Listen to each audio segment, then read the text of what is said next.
بسم اللہ الرحمن الرحیم۔ ناظرین محترم، بحمد اللہ تعالی ہماری سلسلہ وار گفتگو اموی دین و مقابلہ نبوی دین جاری اور ساری ہے۔ یہ ہم عرض کر چکے ہیں کہ الہی دین، نبوی دین جو ہے یہ اللہ کی رحمت ہے، اور اموی دین کا جو پس منظر ہے یہ یہودیت کی فکر اور یہودیت کا تسلسل ہے، کیونکہ اس میں بے رحمی، جارحیت، عصبیت، یہ سب چیزیں جو ہیں وہ یہودیت کا مزاج ہیں، اور اس پر قرآن کریم کی کئی سو آیات گواہ ہیں۔ تاہم چونکہ بنو امیہ جو تھے یہ پہلے ہی آغوش یہود میں ہیں اور ان کے ساتھ ان کے پرانے مراسم تھے، اس لیے بنو امیہ نے اس وقت سے لے کر آج تک اس مائنڈ سیٹ کے جو ٹائٹل کے لوگ ہیں وہ یہود سے وابستہ ہیں اور یہود کے وفادار ہیں۔ ان کا اسلام سے بالخصوص پاکستان سے کوئی تعلق نہیں ہے۔ جہاں کہیں بھی اس دنیا کے اندر اس وقت شور شرابہ، شرارت، جارحیت، جلاؤ گراؤ، اس کے پیچھے یہودیت ہے۔ بہرحال اللہ کی کائنات میں اللہ کا نظام ہی امن عامہ کی ضمانت ہے، اور رحمت، نجات، عظمت اور شرافت کا معیار ہے اور برکت ہے۔ پچھلی گفتگو کے اندر ہم یہ کہہ رہے تھے کہ یہ جو آج کل کے ٹائٹل پر شور شرابہ ہے ہمارے مذہبی بنیادوں پر، پہلی بات تو یہ ہے کہ الحمد کی الف سے لے کر والناس کی سین تک، اور پھر پہلی کتابوں کے اندر بھی، کسی بھی کتاب کے اندر جناب آدم علیہ السلام سے لے کر سید المرسلین صلی اللہ علیہ وآلہ وسلم تک، کسی بھی وحی کے اندر کسی مذہب کی کوئی تشکیل نہیں، کوئی تعبیر نہیں، کوئی تفسیر نہیں، کوئی توثیق نہیں، کوئی تعویل نہیں۔ یہ جو مذاہب تراشے گئے، یہود نے تراشے اور اس کے بعد ہمارے ملا اعظم نے تراشے، یہ حجرہ ساز دین ہے، اس کی کوئی حقیقت نہیں ہے، اس پر کوئی دلیل ہے، کیونکہ انہوں نے حسب منشا تراشے ہیں، مشیت الہی کے مد مقابل آ کر، اور امت کو دھوکہ دیا، جھوٹ بولا کہ فلاں نص میں اس چیز کا تذکرہ ہے، میرے مذہب کا ثبوت ہے۔ کسی مذہب کا کوئی ثبوت نہیں، سب جھوٹ ہے۔ اللہ نے مذہب نازل ہی نہیں کیا، اللہ تعالیٰ نے دین اور نظام نازل فرمایا ہے، اور اگر اس دین اور نظام پر آپ یعنی اسلامک لیگل سٹرکچر پر آپ ان مذہبوں کو ٹیلی کریں تو ہر مذہب جھوٹا نظر آئے گا، الا ماشاء اللہ۔ تو چونکہ قدرت کے نظام میں مذہب کا تصور ہی کوئی نہیں ہے، اور نبوت کے نظام کے اندر، دین نبوی کے اندر کوئی مذہب شذب نہیں ہے، یہ ملا نے تراشے ہیں صرف اپنی ٹریڈ کمپنی کو برقرار رکھنے کے لیے، اپنے حوالات، اپنے حالات کو درست رکھنے کے لیے۔ یہ پیٹ سے آگے ان کا دین کوئی نہیں ہے، الا ماشاء اللہ۔ مقتدر اہل علم شخصیات جو ہیں وہ اس حقیقت کو جانتے ہیں، اور یہ جو طبلہ نواز ہیں، سرنگی ساز ہیں، ذہنی عیاش ہیں، مذہبی بددیانت ہیں، آج ان کا غلبہ ہے ہر مکتب فکر کے اندر، اور وہ غالی جو ہیں آج لتاڑ رہے ہیں تمام لوگوں کو، سوشل میڈیا پر بدماشی کی انتہا ہوئی۔ تو اسلام کا یعنی الہی نظام کا جو تسلسل ہے، تصور ہے، اعتبار ہے، اس نظام کی حرمت میں، اس کے سایہ رحمت میں چلنے سے ہر عمل انسان کا فضیلت مآب ہوتا ہے۔ سانس بھی لو تو بھی وہ فضیلت مآب ہے، سو جاؤ تو بھی وہ فضیلت مآب ہے، خورد و نوش کھاتے ہو تو کھانا تسبیح کرتا ہے، کیونکہ اس نظام کے زیر اثر حلال کھانا ہے وغیرہ۔ تو زندگی کا ہر عمل، خواہ وہ اجتماعی ہو یا انفرادی ہو یا قومی ہو، بین الاقوامی ہو، اس الہی نظام کے زیر اثر ہو تو اس میں برکت بھی ہے، رحمت بھی ہے، عزت بھی ہے، شرافت بھی ہے، وقار بھی ہے، تمکنت بھی ہے، اور اخوت بھی ہے۔ تو اس نظام سے ہٹ کر، یعنی الہی نظام سے ہٹ کر یہ جو نئے نئے نظام ہم تشکیل دیتے ہیں، اور بڑا پوسٹ پاس کے اس کو نعرہ دیتے ہیں، کبھی جمہوریت کا نعرہ دے دیا، کبھی جناب والا کیپٹلزم کا نعرہ دے دیا، کبھی تو یہ سب ڈرامے جو ہے یہ انسانی وقار کی حرمت کو پامال کرنے کے لیے ہیں۔ بہرحال تو میں نے کہا کہ اسلام کے نظام یعنی نبوی دین کی حرمت میں ہر عمل جو ہے وہ فضیلت مآب ہے۔ کیوں؟ کہ نبوی دین کے نزول کے اندر جو تعلیمات ہیں وہ انسانی رویوں کی تراش خراش اور حرمت کو برقرار رکھنے کے لیے ہیں، حرمتیں پامال کرنے کے لیے نہیں۔ اسلام تو اس حد تک حرمتوں کا محافظ ہے، عزتوں کا، وقار کا محافظ ہے کہ ایک سخت جملہ بھی جو کسی کے وقار کے خلاف ہو اس کا بولنا بھی حرام قرار دیتا ہے۔ یہاں تو گردنیں کاٹی جا رہی ہیں۔ یہ ملا نے ڈرامہ بنایا ہے کہ یہ شیعہ ہے اس کو قتل کر دو، یہ فلاں ہے اس کو قتل کر دو، یہ ملا کی تراش خراش ہے اور یہ ذہنی عیاشی ہے۔ تاہم میں نے عرض کیا کہ فضیلت مآب ہر وہی کام ہوگا جو الہی نظام اور نبوی دین کے زیر اثر ہوگا، ورنہ کسی کام میں کہیں کوئی فضیلت نہیں ہے۔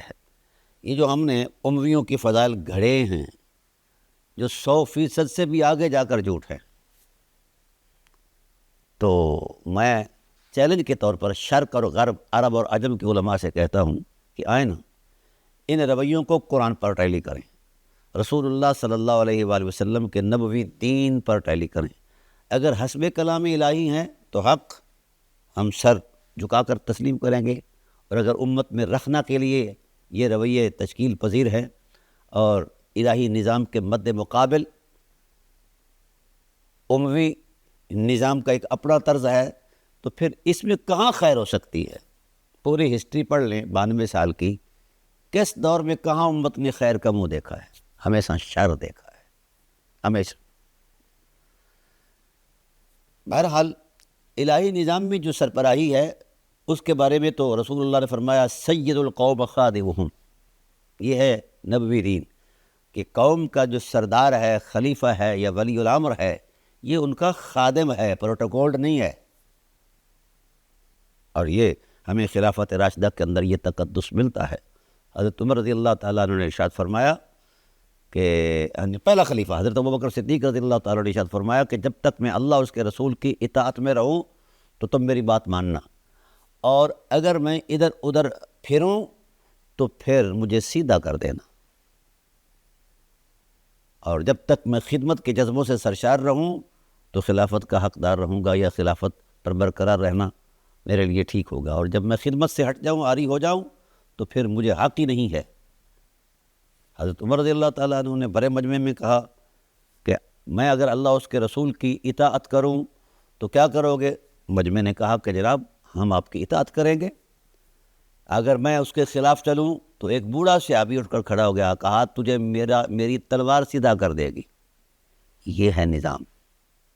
آگے چلتے ہی مولا کائنات علیہ السلام کا معاملہ دیکھیے، جن کی زبان بھی عصمت مآب ہے، خیالات بھی عصمت مآب ہیں، تو ہر ایک نے خود کو اپنے انداز میں پیش کیا اور کردار دیا ہے۔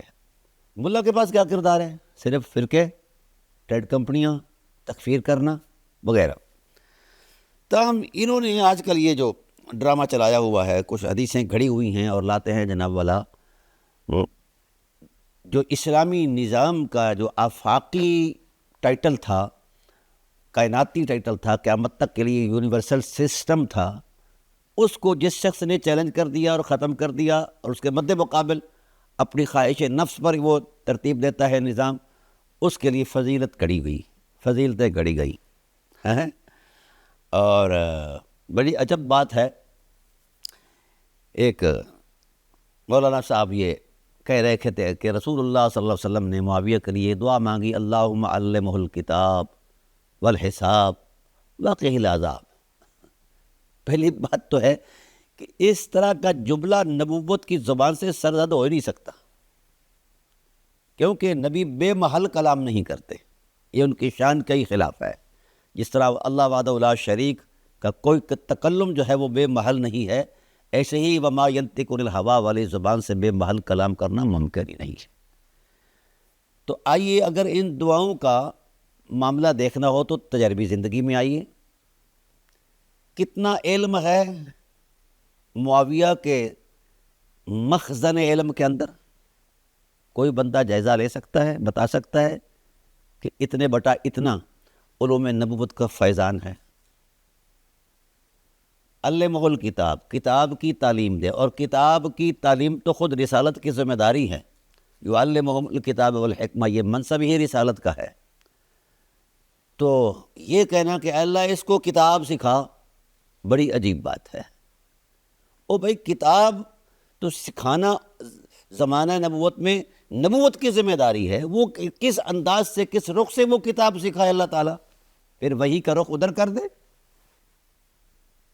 تو یہ تکلم کرنا اور اس کو کہنا کہ یہ بہت بڑی فضیلت ہے۔ چلیں آ جائیے تجربہ کر لیں۔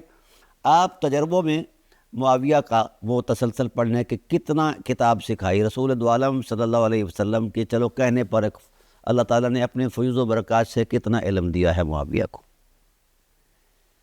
جتنا اس کے پاس علم تھا سارا قرآن کے مخالفت میں تھا۔ جس کتاب کی دعا رسول کر رہے ہیں، کتاب الہی ہے نا جی، تو اس کا عمل تو سارا قرآن کے خلاف ہے۔ کیا سکھایا قدرت نے؟ اس کا مطلب یہ ہوا کہ چونکہ نبی کے تقدس کے ہی خلاف ہے کہ وہ بے محل کلام کرے، تو لہٰذا نبی کی طرف یہ کلمات کا تسلسل قائم کر کے اور اس کو فضیلت معاب بنا کے منسوب کر دینا، یہ نبوت پر بہتان ہے۔ اچھا جی، پھر آپ تجربہ کر لیجئے۔ قرآن کریم نے یہ اشارہ دیا وعد اللہ الذین آمنوا وعملوا الصالحات لیستخلفنہم فی الارض کما استخلف الذین من قبلہم۔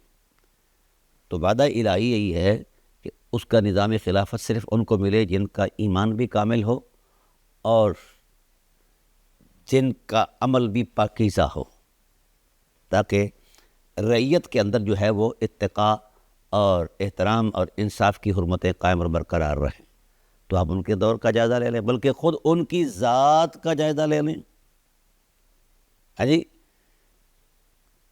وہ کہتا ہے اللہ تعالیٰ کہ عامل الصالحات میں ہر چیز اپنی اصلاح میں ہو، زبان بھی، خیال بھی، نظر بھی، سوچ بھی، شعور بھی، رویے بھی۔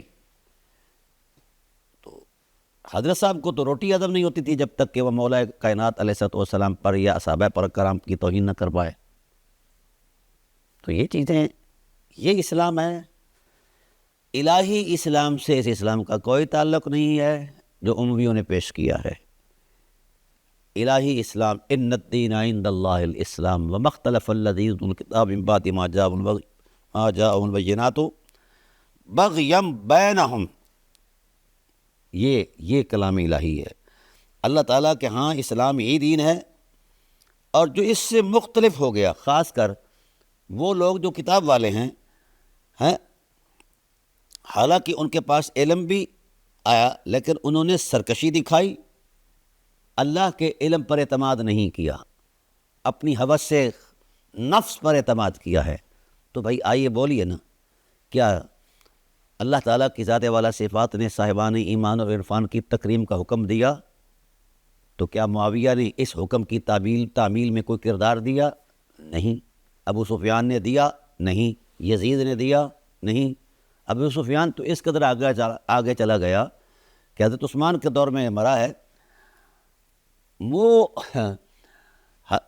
روزانہ جاتا اور جا کر جناب امیر حمزہ علیہ السلام کی قبر پر ٹھڈے مارتا، کہتا اٹھ، جس خلافت کے لیے تم نے ہمیں بدر میں لتاڑا ہے وہ خلافت آج ہمارے پاؤں کی لونڈی۔ بولیے جناب، یہ کون سی صحابیت ہے بھائی؟ یہ کون سا اسلام ہے؟ ہمیں کہتے ہو کہ صحابی کی تکریم کرو، ہاں ضرور، صحابی کی تکریم ہمارے ایمان کی معراج ہے، پر ایسا صحابی جو سید الشہداء کی توہین کرے وہ صحابی کیسے ہو سکتا ہے؟ یہ ڈرامے بازی اب کہیں اور جا کے کرو مولویو۔ اب اللہ کے فضل سے اہل محبت جو ہیں وہ بیدار ہو چکے ہیں۔ کتنی ڈرامہ بازی مولویوں کی، اگر میں یہ ڈرامہ بازی ننگا کروں نا کہ تم یقین کرو اپنے آپ کو بھی چھوڑ جاؤ گے، پاکستان تو کیا چھوڑنا ہے۔ اس لیے باز آ جاؤ، امن میں رہو۔ میں نے 70 سے زائد ہمارے فقیہوں کے جناب والا فتاوی جات پڑھے، اور اس میں یہ لکھا من سب الشیخین فقط سب النبی صلی اللہ علیہ وسلم، جس نے شیخین کو سب کیا اس نے نبی کو سب کیا، اور وہ کافر ہو گیا، وہ واجب القتل ہو گیا۔ یہ ہیں فتاوی جات۔ جی بسم اللہ، ویلکم۔ کوئی کمینہ کیوں کسی صحابی پر سب کرے بھائی؟ ہم مانتے ہیں کیونکہ صحابیت ایک دینی حرمت ہے، پر آگے بڑھو نہ ذرا، ڈوب مرو۔ رسول نے فرمایا، حالانکہ یہ جو جملہ ہمارے فقیہوں کا ہے، اس کے پیچھے کوئی حدیث دلیل نہیں، گھڑی ہوئی باتیں ہیں، مان لیا کہ وہ صاحب تکریم ہے اور ان کی تکریم ہمارا ایمان ہے، لیکن آگے بڑھو نا۔ من سب علیہ فقد سبانی ومن سبانی فقد سب اللہ ومن سب اللہ ادخلہ اللہ النار۔ جس نے علی کو گالی دی اس نے نبی کو گالی دی، یہ نبوت کے الفاظ ہیں، فقیہ کے الفاظ نہیں۔ اور جتنی بھی احادیث مولا کائنات علیہ السلام کی حرمت میں آئی ہیں، اس ٹائٹل پر، ان کی انفرادی حرمت پر، وہی انہوں نے گھڑ کر دیگر لوگوں کے کھاتے میں ڈال دی ہیں۔ او بے شرموں کو حیا کرو۔ اس طرح کی علمی بددیانتی یہ مذہبی اعتدال نہیں بلکہ کمینہ پن ہے۔ خیانت کرتے ہیں، خدا کے کلام سے خیانت کرتے ہیں، رسول خدا صلی اللہ علیہ وسلم کے کلام سے خیانت کرتے ہیں۔ تو بہرحال میں یہ عرض کرتا ہوں کہ آئینہ یہ جو جتنی دعائیں ہیں، اللہم اجعلہ ہادی مہدی وہدی بہ، یہ ان دعاؤں کا اثر تو ذرا دکھاؤ کیا ہے۔ اگر تو اثر مثبت ہے تو ہم تسلیم کریں گے اور اعلانیہ تسلیم کریں گے، اور اگر اثر دعاؤں کا منفی ہے تو یہ نبوت کی دعا ایسی نہیں ہے۔ ایک طرف تو اعلیٰ حضرت علیہ رحمہ فرماتے ہیں کہ اجابت نے جو کر گلے سے لگایا، دلہن بن کر نکلی جب دعائے محمد۔ سبحان اللہ، ہم تو کہتے ہیں کہ رسول اللہ صلی اللہ علیہ وآلہ وسلم کی بات کو مسترد خدا کرتا ہی نہیں، اللہ تعالیٰ کے ہاں ان کی شرافت ہے، بزرگی ہے، احترام ہے۔ تو بھائی یہ کیسا احترام ہے کہ رسول خدا مانگتے کچھ ہیں اور عملاً معاویہ کچھ کرتا ہے؟ بتاؤ نا، کیا بالواسطہ رسول کو گالی دینا یہ کتاب تعلیم کتاب ہے؟ اس کتاب کی تعلیم ہے جس کے لیے دعا مانگی گئی؟ یا جو نظام رسول اللہ صلی اللہ علیہ وسلم نے غزوات لڑ کے قائم کیا دنیا کے اندر، اس نظام کے ٹائٹل کو برباد کرنا، کیا یہی قرآن کی تعلیم ہے؟ یا جن لوگوں کی تکریم کو قرآن نے واجب قرار دیا ہے، ان کی توہین کرنا یہی تعلیم کتاب ہے؟ جس چیز کو قرآن نے حرام کیا اسی چیز کو حلال قرار کر کے شوق سے استعمال کرنا، کیا یہی تعلیم کتاب ہے؟ نبی ایسی دعا مانگتے ہیں، او خدا کا خوف کرو مولویو، مر جاؤ، ہاں جی۔ اور پھر اسی طرح ایک نہیں 1001 ایسے رویے ہیں جہاں ظلم ناچتا پھرتا ہے، اور یہ حقائق کے شریعت جو ہیں یہ پس منظر میں رکھے جاتے ہیں اور شریعت کو لتاڑا جاتا ہے۔ یاد رکھو مولویو، تمہاری یہ بک بک کس کام کی ہے؟ کیا حیثیت ہے تمہاری؟ صرف ڈرامہ بازی ہے، لوگوں سے پیسے بٹورتے ہو۔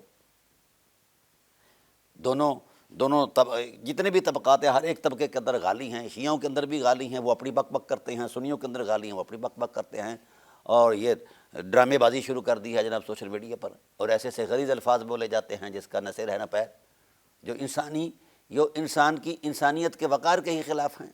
کیا یہی دین ہے؟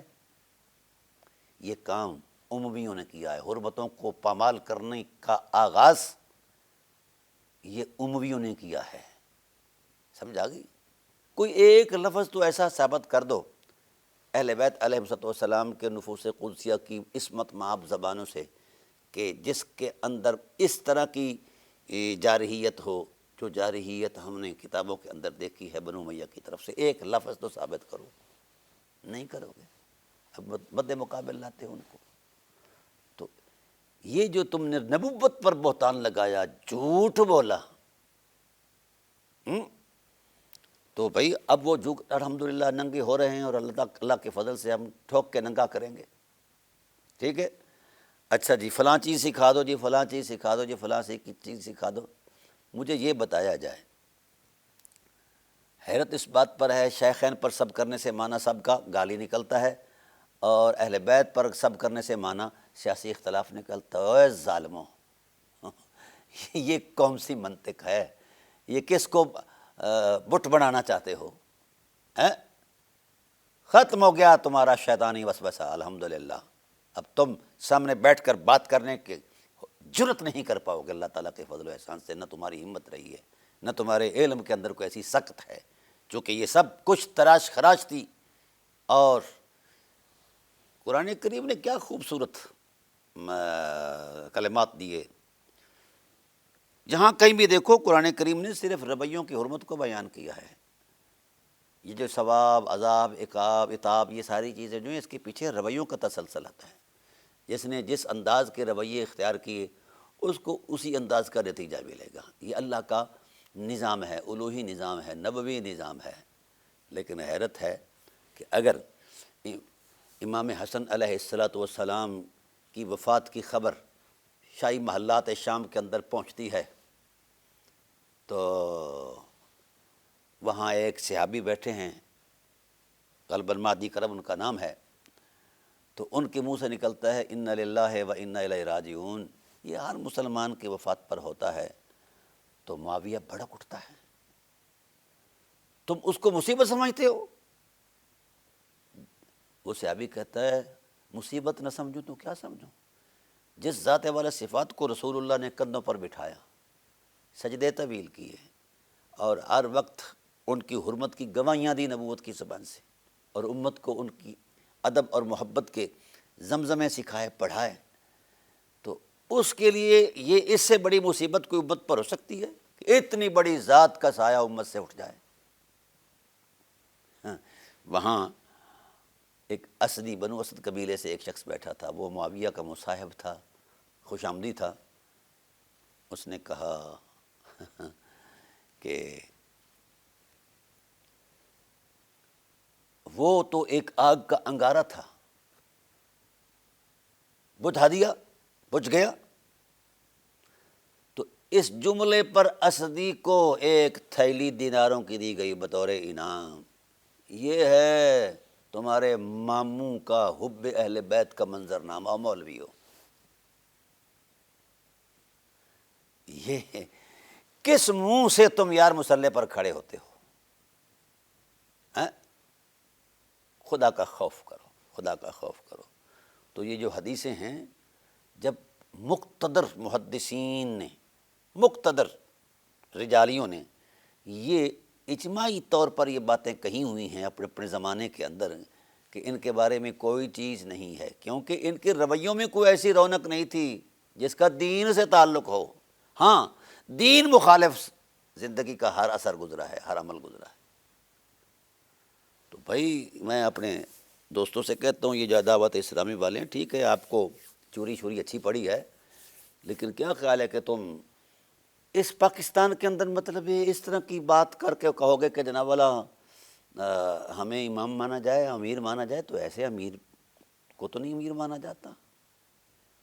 اور تعجب خیز بات یہ ہے کہ ایک زمانہ تھا، چونکہ رجب المرجب کا یہ مقدس مہینہ ہے، تو مجھے بڑی ہنسی آتی ہے مولویوں کی ذہانت پر، کیونکہ یہ چھوٹے بیچارے ذہنی عیاش ہوتے ہیں، ان پڑھ ہوتے ہیں، جاہل ہوتے ہیں، دین کے قریب نہیں لگتے، تو وہ جناب والا خطیب اعظم بن جاتے ہیں. ہاں جی، 10 دن بھی مطلب دین کے ساتھ یا دین کے علم کے ساتھ وابستہ نہ رہی تو جناب والا شعلہ بیانی. اچھا، پہلے یہ تھا کہ امام جعفر الصادق علیہ السلام کی ہم سارے لوگ اہل سنت، اور یہ توتے بھی، ان کی کتابوں کے اندر بھی لکھا ہے یہ حمایت. جب کوئی دیوبندی یا وہابی اعتراض کرتا کہ ان کی کوئی حیثیت نہیں فلاں فلاں فلاں، تو اس وقت یہ بھی ہم بھی سب لوگ مزاحمت کرتے تھے، نہیں نہیں نہیں یہ ہے، یا عیسیٰ علیہ السلام ہے، بس ٹھیک ہے. اب دیوبندیوں نے کہ وہ طبقہ جو غالی دیوبندی ہیں، سادہ دیوبندی تو بہت بلند لوگ ہیں اور جو لکھے پڑھے ہیں، دانشور ہیں، سمجھدار ہیں، ان کے پرسنٹیج میں علمی بنیادوں پر یہ بریلوی بیچارے قریب سے بھی نہیں گزر سکتے. وہ اتنے دانا قسم کے لوگ اہل علم ہیں ان کے اندر، ٹھیک ہے. ہاں اللہ ماشاء اللہ ہمارے جو چند مقتدر شخصیات ہیں، لیکن وہ بھی گھراؤ کے اندر ہیں، غالیوں کے گھراؤ کے اندر. تو بہرحال ہم مزاحمت کرتے تھے، کہتے تھے کہ جناب والا یہ مناؤ مناؤ مناؤ، اور ہوتا تھا، مناظرے بھی کرتے تھے. اچھا، اس وقت کے غالی لوگوں نے کہا کہ جناب یہ معاویہ کی وفات پر جو ہے نا یہ خوشی کا اظہار کرتے ہیں، اس لیے روٹی پکاتے ہیں. بھائی ٹھیک. حالانکہ اہل سنت کے نزدیک، اہل سنت کے گھروں میں تو اس طرح کی کوئی ایسی صورت ہی نہیں تھی. اور اگر کسی غالی شیعہ کا کوئی ڈرامہ شرامہ ہوگا تو ہمیں تو اس چیز سے کوئی غرض نہیں تھی. بہرحال ہم کرتے رہتے تھے، ہم یہ کھانا وغیرہ صبح پکا کے جناب کھانا کھلاتے تھے. ایک اچھا عمل تھا. ویسے بھی اطعام الطعام یہ جنت کا راستہ ہے، کھانا کھلانا. یہ الگ بات ہے کہ ملا کو یہ پسند نہیں۔ جن لوگوں نے ہمیں خیرات، صدقات، نفقات کی ترغیب دی ہے، اگر ان کے ایصال ثواب کے لیے ہم ایک دیگ پکا دیں تو قیامت آ جاتی ہے۔ یہ کوئی ملا کی ذہنی تراش خراش ہے، جو تو بہت سارے حقائق ہیں جو قرآن و سنت سے ثابت ہیں۔ بہرحال میں اس طرف نہیں جانا چاہتا، عرض یہ کرنا چاہتا ہوں کہ اس وقت یہ مولوی جو تھے یہ کہتے تھے کہ یہ معاویہ کی موت پر خوشی ہے۔ اہل سنت کو تو اس چیز سے نہ لگاؤ تھا نہ پتہ تھا، وہ کرتے تھے اپنے انداز میں امام جعفر صادق علیہ السلام کی نیاز پر۔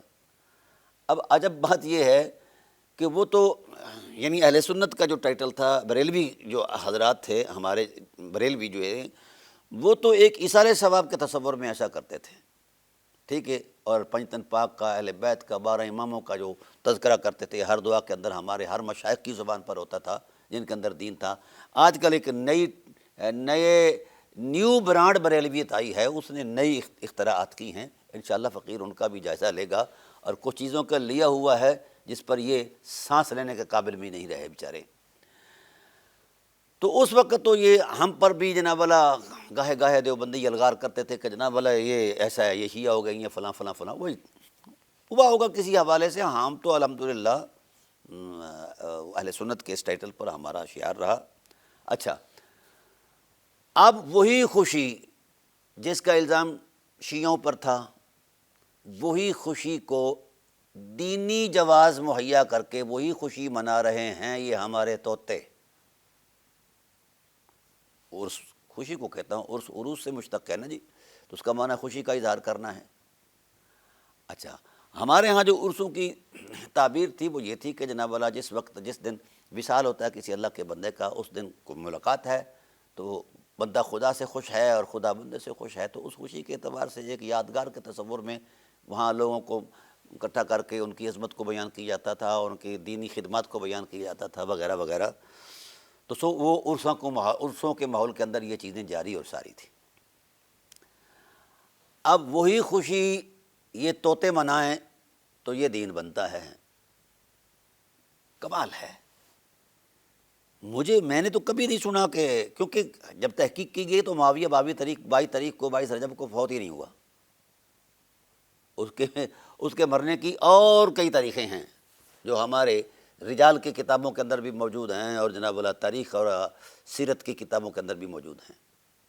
تعجب خاص یہ بات ہے کہ اہل بیت کی دشمنی میں یہ ڈھونگ رچایا، پھر وہی دعوت اسلامی نے ایک نیا ڈھونگ رچایا کہ جناب کرو جی عرس مناؤ جی۔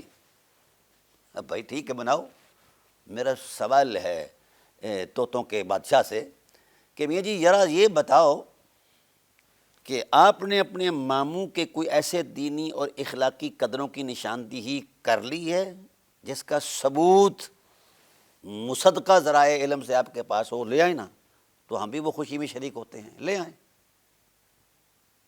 کوئی ایک چیز جس کا دین سے تعلق ہو، اعلیٰ اخلاق سے تعلق ہو، دینی قدروں سے تعلق ہو، انسانیت سے تعلق ہو اور دینی حرمتوں سے تعلق ہو، ایک کام تو پھر ہم بھی شریک ہوں گے جناب آپ کے ساتھ۔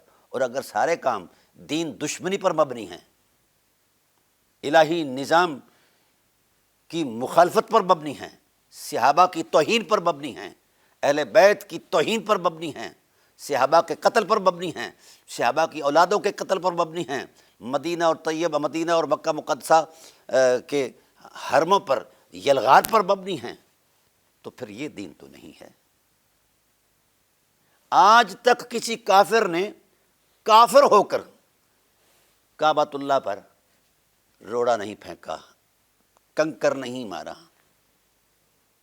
مارا ہے تو میرے بریلویوں کے ماموں جان اور ان کے وزراء مشراء نے پتھر بھی مارے ہیں، منجنی کے بھی چلائی ہیں، توپ خانہ بھی چلایا ہے، سب کچھ منہدم بھی کیا ہے۔ یہ کعبۃ اللہ کو ڈھانے کا کام تو ابرہہ لے کر آیا تھا، وہ ابرہہ تو کافر ٹھہرا، اور یہ جنہوں نے کعبۃ اللہ پر جناب والا پتھر پھینکے ہیں، دیواریں جلائی ہیں، غلاف جلا ہے، تو ان کے ایمان کی گواہیاں دیتے ہوئے مولویوں تمہیں شرم نہیں آتی؟ ایک طرف تو تمہاری شریعت یہ کہتی ہے کہ کوئی شخص کعبہ کی طرف منہ کر کے تھوک دے تو پھر اس کے پیچھے نماز نہیں ہے. تو جو کعبۃ اللہ کے اندر احراموں کے اندر چھریاں برچھیاں لے کر اور قتل کے لیے جائے اہل بیت کو یا اہل بیت کے ماننے والوں کو. اور ایک اور میں ملا اعظم کی خیانت جو ہے وہ آپ کو واضح کر دوں. بحمد اللہ تعالیٰ ان تحقیق کے لوگ ہیں. دیانتداری جو ہے وہ تحقیق کا حسن ہے، اور طرفداری اور عقیدت جو ہے یہ تحقیق کے لیے زہر قاتل ہے. بحمد اللہ تعالیٰ فقیر نے 400 سے زائد ایسے صحابہ تلاش کیے ہیں جو سابقون الاولون میں سے ہیں. کچھ انصار سے ہیں، کچھ مہاجرین سے ہیں. آج تک ان ملاؤں نے، یہ ذہنی عیاش ملاؤں نے، ان کی حرمت کو کبھی بیان نہیں کیا. یہ پورے آن دی ریکارڈ بات کر رہا ہوں. کیوں نہیں کیا اس کی وجہ بتاتا ہوں. اس لیے بیان نہیں کیا کہ وہ زمانہ نبوت کے اندر بھی اہل بیت سے دلی طور پر وابستہ سے اور محترم تھے، اور زمانہ نبوت کے بعد بھی وہ مولا کائنات سے وابستہ رہے. مولا کائنات اور اہل بیت کی تکریم سے وابستہ رہنا ایک جرم ہے اس ذہنی عیاش ملا اعظم کے نزدیک. لہذا اس وقت کے زرخرید ملا ملوانے، یہ جو رجالی ہیں یا جناب والا محدث ہیں زرخرید، انہوں نے ان کے فضائل تک کیا تذکرہ تک نہیں کیا، اور ہمارے سٹیجوں پر بھی ان کو کوئی نہیں جانتا. مجھے بتایا جائے کس مدرسہ کے اندر یہ حقیقت بتائی جاتی ہے؟ نہیں بتائی جاتی، صرف اس لیے کہ ان کا تعلق اہل بیت سے تھا. اس لیے، اس کے علاوہ ان صحابہ کا کوئی جرم نہیں. 6 بھائی ہیں ایک شخص کے، وہ بدر میں شہید ہوئے، احد میں شہید ہوئے. اسی طرح کسی کی 3 بھائی، کسی کی 4 بیٹے، اور کوئی آپ پورا خاندان ذبح ہوا ہے. کبھی کسی بھی صحابی جن پر صحابیت ناز کرتی ہے، او بے شرمو، تمہیں صحابہ کا نام لیتے ہوئے موت ہی نہیں آتی، مر ہی نہیں آتے؟ کس منہ سے کہتے ہو کہ فلاں گستاخ صحابہ ہیں؟ گستاخ صحابہ ہیں؟ گستاخ صحابہ تم ہو، اور تمہاری یہ جھوٹی شریعت ہے جس نے حقائق پر پردہ ڈالے رکھا اور گرد و غبار کے اندر نیچے کیے رکھا ہر شے کو، اور اموی دین کو جناب اللہ امت کے لیے کرتے رہے کہ یہ عافیت کا دین ہے. سب جھوٹ، ڈرامہ باز ہو تم. تمہارے اب ہر چیز اللہ کے فضل سے ننگی ہو رہی ہے. یہ اللہ نے ایسا کرم فرمایا ہے کہ دنیا کو ٹیلی کمیونیکیٹ کر کے ذرائع ابلاغ ہر ایک کو میسر ہیں. تو الحمدللہ فقیر اللہ کے فضل سے ان 400-450 صحابہ کا ریکارڈ پیش کرے گا جو اس لیے دبا دیے گئے، حالانکہ جنہوں نے غزوات کے اندر سرتوڑ کوشش کی، قربانیاں دیں، خون دیا، سرمایہ دیا، کوئی تذکرہ نہیں ہے. اور پھر ایک اور بدماشی کی ان مولویوں نے. چونکہ رسول پاک کی زبان سے جذباتی الفاظ نہیں نکلتے. آپ سے پوچھا گیا جہاں پناہ عالم شر کیا ہے، تو آپ نے ابلیس کا شر نام نہیں لیا، حالانکہ وہ شر کا مبدا ہے. آپ نے فرمایا ان اشر الشر العلماء، بدترین شر ملا ہے، اور یہ شیطان سے بھی بڑا شر ہے. شیطان چھوٹا شر ہے، ملا بڑا شر ہے. شرار الخلق العلماء، بدترین خدا کی مخلوقات میں سے بدترین مخلوق ملا ہے. کیوں ہے؟ علم کے باوجود بدتر کیوں ہیں، شر کیوں ہیں؟ اس لیے کہ خیانت کرتا ہے، الہی نصوص کا غلط ترجمہ کرتا ہے، نبوی نصوص کے ساتھ کھیل کرتا ہے، من مانے قاعدے بناتا ہے، پھر کہتا ہے خدا میرے تابع ہو جائے، رسول بھی میرے تابع ہو جائے. یہ ہے ذہنی عیاشی، اور یہ فقیر انشاءاللہ ننگا کرے گا تمہاری ساری شریعت کو، جس شریعت نے پوری امت کو تفریق میں، فرقوں میں تقسیم کر دیا ہے. اب یہ ظالم کیا کرتے تھے، ان کے رجالی لوگ بھی اور محدثین بھی، ان صحابہ پر جرا کرتے تھے کہ یہ اس قابل نہیں کہ ان سے روایت لی جائیں. اور مد مقابل معاویہ کے ساتھ وہ بدو قبائل جو کبھی جنہوں نے نہ دین سینگا نہ ایمان سونگا، صرف رشوت پر وہ پلنے والے میدان میں آ گئے، ان کی تصحیح کی ہے، ان کی تعدیل کی ہے تمہارے محدثین نے اور تمہارے جناب والا رجالیوں نے۔ یہ ہے تمہارا اصل مکروہ چہرہ۔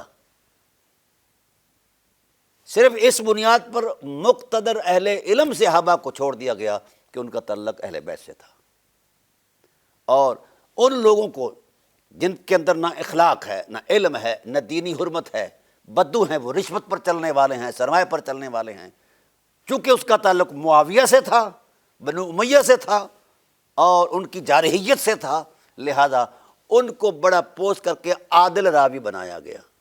میرا یہاں سوال ہے ملا اعظم کی پوری دنیا پر، یہ جو تم نے گھڑا ہے کلو اصحابی عدول، ہر صحابی عادل ہے، مجھے بتایا جائے یہ 400 صحابی جو ہیں ان کی عدالت کیوں ہضم کر گئے ہو؟ اپنے قاعدے کے مطابق تم نے یہ جھوٹ صرف اور صرف معاویہ کو عادل ثابت کرنے کے لیے کیا ہے۔ تمہارا اصول یہ ہے کہ جو صحابی اپنی بیان کردہ روایت کی مخالفت کرے تو اس کی عدالت ضبط ہو جاتی ہے، یا اس کے ہاں وہ منسوخ ہے تو اس کا وہ ناسخ دے، یہ تمہارا اصول ہے، محدثین کا اصول ہے، اہل سنت کے محدثین کا اصول ہے۔ تو اس وقت معاویہ نے پورے دین کی مخالفت کی ہے۔ جتنی بھی 52-53 میں نے روایات ان کی طرف سے منقول نظر آئی ہیں مجھے ذخیرہ علم کے اندر، ہر نقل شدہ روایت کی انہوں نے مخالفت کی ہے، لیکن وہ عادل ہیں، وہ صاحب عظمت ہیں۔ لیکن جو مقتدر سابقون الاولون کی صف اول میں رہنے والے ہیں، جو تم ہضم کر گئے ہو، نہ ان کی عدالت کا کہیں تذکرہ ہے، نہ ان کی شخصیت کا کہیں تذکرہ ہے، نہ ان کی تکریم کا کوئی تذکرہ ہے، بلکہ یعنی ایسے لوگ جو بدر میں شہید ہوئے ان کی تضعیف کی ہے ملا اعظم نے، ان پر جرح کر ڈالی ہے کہ یہ ضعیف ہیں، یہ جناب والا فلاں ہیں، یہ فلاں ہیں، یہ فلاں ہیں۔ اور خدا کے قہر سے ڈر جاؤ مولویو، اسلام کی جان چھوڑ دو، کیونکہ تمہارے ضمیر خبیر میں تو اسلام کا تصور امکان ہی نہیں ہے نا۔ تم صرف روٹی کے پابند ہو، رشوت خور ہو، اس کے علاوہ تمہاری کیا حیثیت ہے؟ آؤ حق کی طرف آؤ۔ میری جہاں کہیں بھی میری ذاتی بات ہو، رائے ہو تو 100% غلط ہے، اور اگر وہ دینی حقائق اہل سنت کے کتابوں کے پیٹ میں ہیں، جو تمہارے نقشہ خیال تو کیا کبھی کان سے بھی، ناک سے بھی، کبھی آنکھوں سے بھی نہیں گزرے، نہ تم اس طرف جانا چاہتے ہو، کیونکہ وہاں وفا ہے۔ صحابہ ہی وفا اہل بیت النبوت کے بنیادی مراکز ہیں اور بنیادی امام ہیں ہمارے۔ ہم نے ان کی بیان کردہ روایات سے یہ چیزیں حاصل کی ہیں۔ تو یہ خیانت اب تک چل رہی ہے، اب بھی وہی مزاج ہے کہ 22 ربیع الاول آئے تو چڑھ دوڑو ان پر، 22 رجب المرجب آئے تو چڑھ دوڑو ان پر جو اہل بیت سے محبت کرتے ہیں، ان پر جناب ان کو پر رافضیت کا الزام لگاؤ۔ ہاں یہ بات بھی ضروری کرنا سمجھتا ہوں، میرے بریلوی بھائیوں نے سب سے پہلا حملہ تکفیری ڈرامے کا رچایا دیوبندیوں پر، فلاں کافر فلاں کافر۔ اب جن کو یہ کافر کہہ رہے ہیں انہی کی تھالیوں میں یہ چاٹ رہے ہیں، انہی کی تھالیوں کو، اور ان کے ماتھوں کو چوما جاتا ہے، ان سے جتھیاں پائی جاتی ہیں۔ اور اس وقت ہمیں یہ کہا کرتے تھے جو ان کو کافر نہیں کہتا وہ بھی کافر ہے۔ تو بریلوی ازم کے مطابق ان کے علاوہ کوئی مسلمان نہیں ہے۔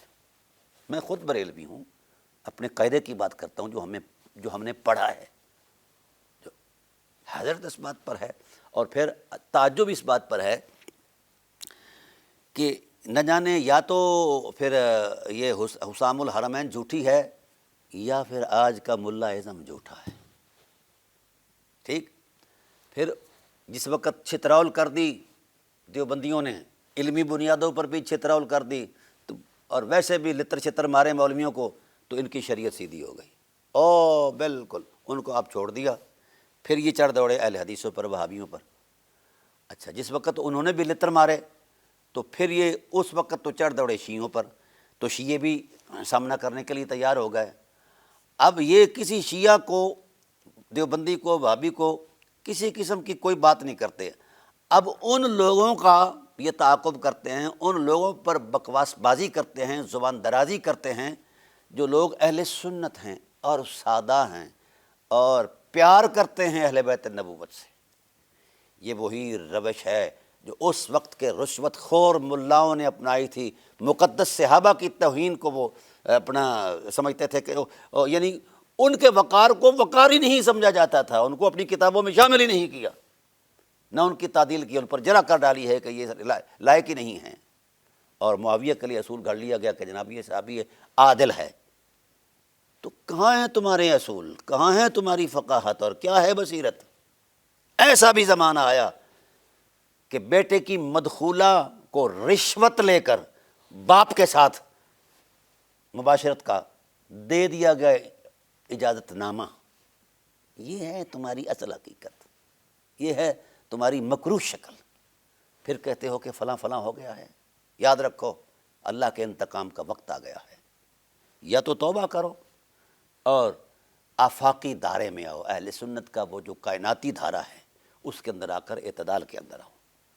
تو اگر توبہ نہیں کرو گے تو پھر یہ چیزیں سامنے آئیں گی اور روٹین کے ساتھ آئیں گی، روزانہ آئیں گی اللہ کے فضل و احسان سے، تاکہ امت تمہارے شر سے محفوظ ہو جائے. میں ہاتھ جوڑ کر عرض کرتا ہوں مشائخ عظام سے بھی، سادات کرام سے بھی، کہ یہ جو بولتے جا رہے ہیں ان کو بولنے دو. ان کے پاس اب صرف یہی کچھ رہ گیا ہے، علم ان سے اٹھ گیا ہے، دیانت ان سے اٹھ گئی ہے، اپنا اخلاقی حرمت سے یہ عاری ہو چکے ہیں، اور عظمت انسانی سے دور جا چکے ہیں.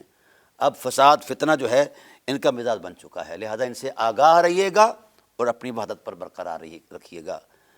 تو اسلام آفاقی دین ہے، دیوبندی دین نہیں، وہابی دین نہیں، بریلوی دین نہیں، شیعہ دین نہیں، آفاقی دین ہے. ان الدین عند اللہ الاسلام، الہی نظام ہے، مذہب ہے ہی نہیں. اور اس کا جو آفاقی ٹائٹل ہے وہ سماکم المسلمین، ہم مسلمان ہیں. اس لیے ولیکن قولوا اسلمنا، یہ بھی ہے کہ اسلام ہی اصل روح ہے، اصل دین ہے، الہی نظام ہے، نبوی نظام ہے. اس کے مد مقابل ملا کے نظام کو مسترد کرتے ہیں، کیونکہ ملا کا جو نظام ہے یہ معاویہ سے ہی شروع ہوتا ہے اور معاویہ پر ہی آ کر ختم ہو جاتا ہے. اب تو یزید کے بھی عرس کے لیے تیاریاں ہو رہی ہیں ماشاءاللہ، اور ان کی فضیلت پر بھی کتابیں آ رہی ہیں ہمارے بریلوی سٹیجوں سے. اور ابھی اس کے بعد پھر مروان بن الحکم کا عرس، تو پھر جو عرس نہیں مناتے تھے، یہ وہابی اور دیوبندی لوگ عرسوں کی مخالفت کرتے تھے، تو وہاں حویلیاں کے اندر باقاعدہ عرس منایا جاتا ہے مروان بن الحکم کا. کیوں منایا جاتا ہے؟ اس لیے کہ یہ اہل بیت کا دشمن ہے. تو بھائی تمہیں یہ دشمنی مبارک ہو. ہم تو اہل بیت کے بھی غلام ہیں، صحابہ کی تکریم میں اپنا ایمان سمجھتے ہیں. اور دوسری طرف جو غالی ٹائٹل کے غیر حلالی شیعہ ہیں وہ بھی اس انتہا پر جا پہنچے ہیں کہ اب صرف یعنی قتل و غارت تک کے لیے مطلب ذہن بنا لیا ہے انہوں نے. کو حیا کرو، کو خدا کا خوف کرو. اس لیے میں اہل تشیع سے بھی کہتا ہوں کہ ان غالیوں کی غلاظت سے بچ جاؤ، یہ تمہیں برباد کر کے رہیں گے. اور اہل سنت سے بھی کہتا ہوں کہ یہ جو غالی ٹائٹل کے نیو برانڈ کے لوگ ہیں ان سے بھی بچ جاؤ، اپنی وحدت میں رہو، اسلام کی خدمت میں رہو، اسلام کی عظمت میں رہو، پاکستان کے خمیر سے وفا کرو. اللہ تعالیٰ میری آپ کی حاضری کو شرف قبولی سے سرفراز فرمائے. انشاءاللہ میں اس پر باقاعدہ مطالعہ دوں گا.